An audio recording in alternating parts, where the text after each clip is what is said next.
Hello, my name is Caleb Smith with the Rocket Miner newspaper, here with your news update for August 1st, 2020. If I do this right, you're not going to see me in today's video.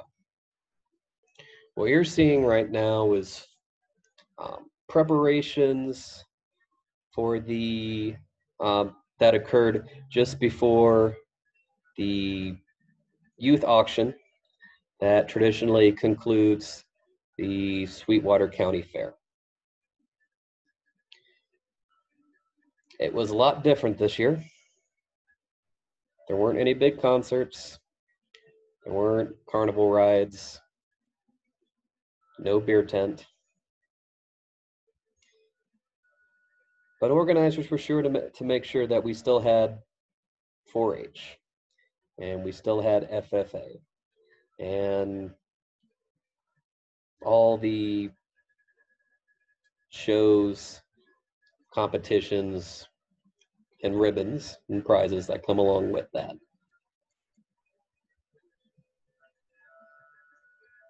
There are a lot of people who, when the tightening, scaling back of the fair was announced, talked about how this was the core of the fair.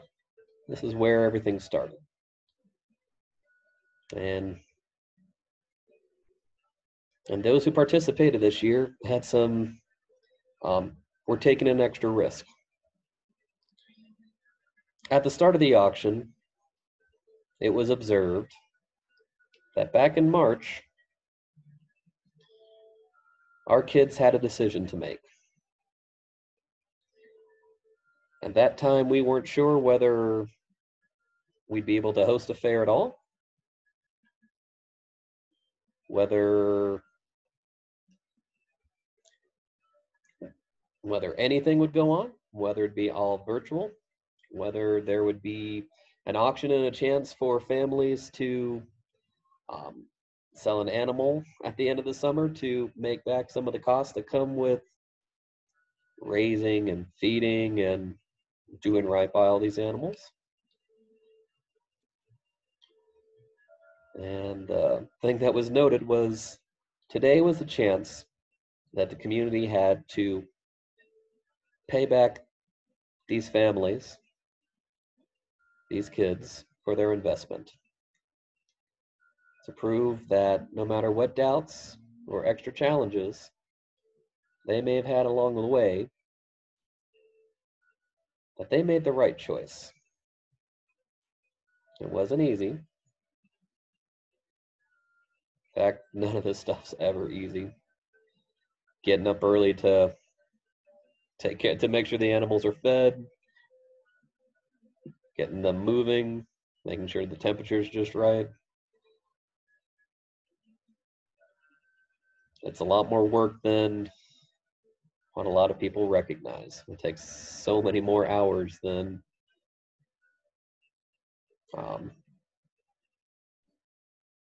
what I used to imagine before I spent more time around some of the families engaged with this. Anyway, I want to show you one more thing.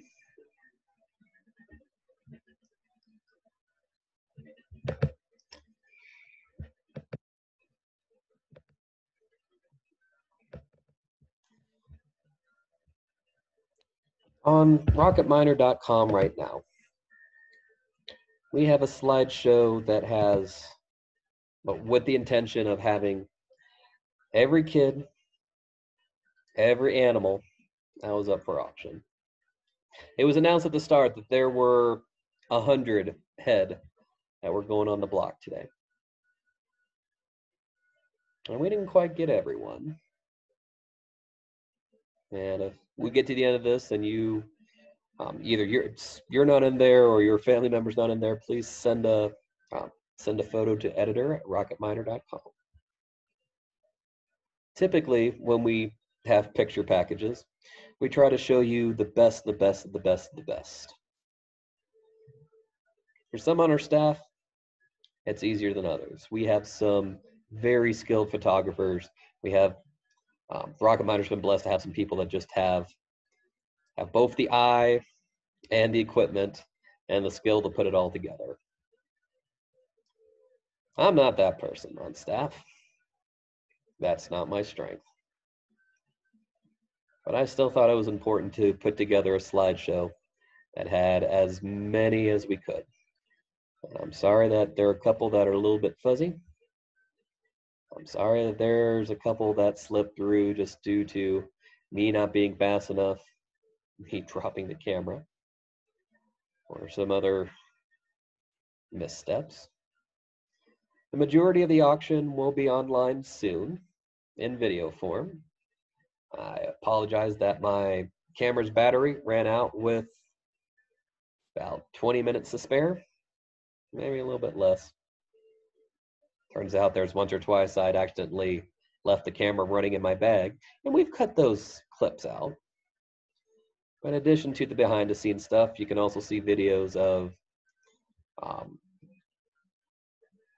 the group shot at the end of the award ceremony where so many ribbons and buckets and blankets and baskets and other awards were all handed out, in addition to the presenters. It was nice to see how many families came out, friends, members of the community that, in some cases, ponied up quite an impressive amount of money for some of these animals. Recognizing the hard work, the sacrifice, and the heart that goes into this.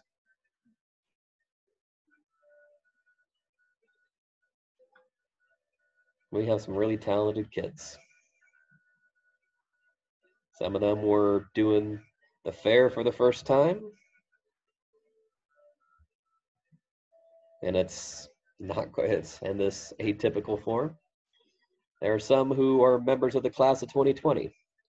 They recently just graduated this year from Farson Eden, Green River,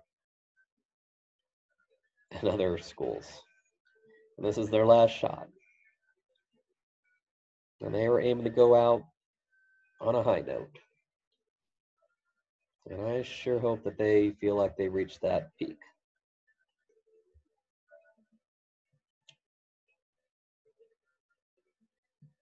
Hopefully, come this time next year, the 2021 fair will